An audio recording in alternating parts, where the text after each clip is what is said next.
Jeremiah, Yirmiyahu, chapter 6. Head for cover, people of Benjamin, and get out of Jerusalem.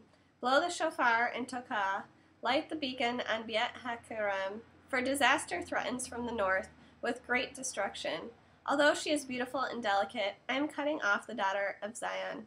Shepherds advance on her with their flocks. All around her they pitch their tents, each grazing with his own plot of pasture. Prepare for war against her. Get up, let's attack at noon. Woe to us, for the day is waning. Every evening shadows are lengthening. Get up, let's attack at night. Let's destroy her palaces. For Adonai Sabaoth says this: cut down her trees and raise a siege ramp against Jerusalem.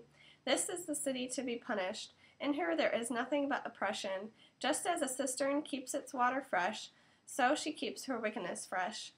Violence and destruction are heard within her. Always before me sickness and wounds. Accept correction, Jerusalem, or I will be estranged from you, and turn you into a desolate waste, a land without inhabitants.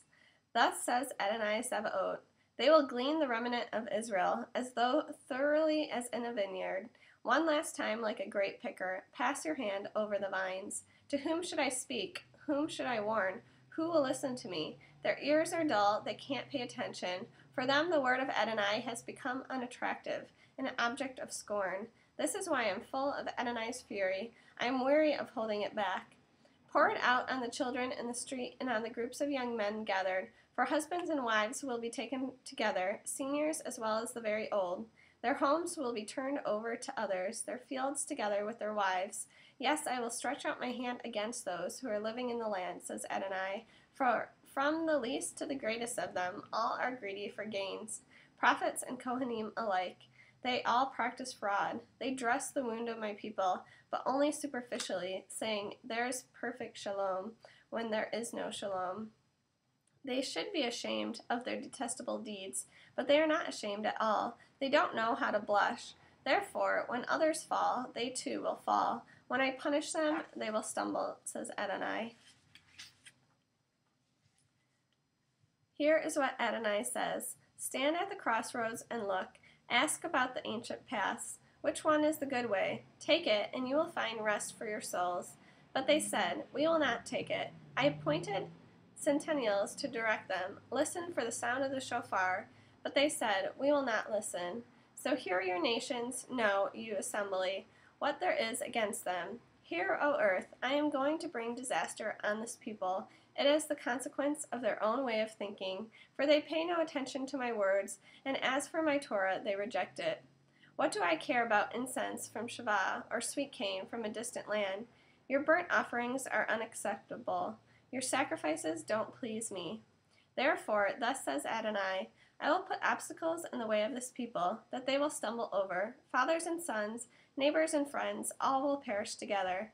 Here's what Adonai says: a people is coming from the land of the north. A great nation will be aroused from the ends of the earth. They will take hold of bow and spear. They are cruel, they have no compassion. Their noise as they ride on horses is like the roaring sea, and they are equipped for battle against you, daughter of Zion. We have heard the news, and our hands fall limp. Anguish has seized us, pain like a mother's in childbirth.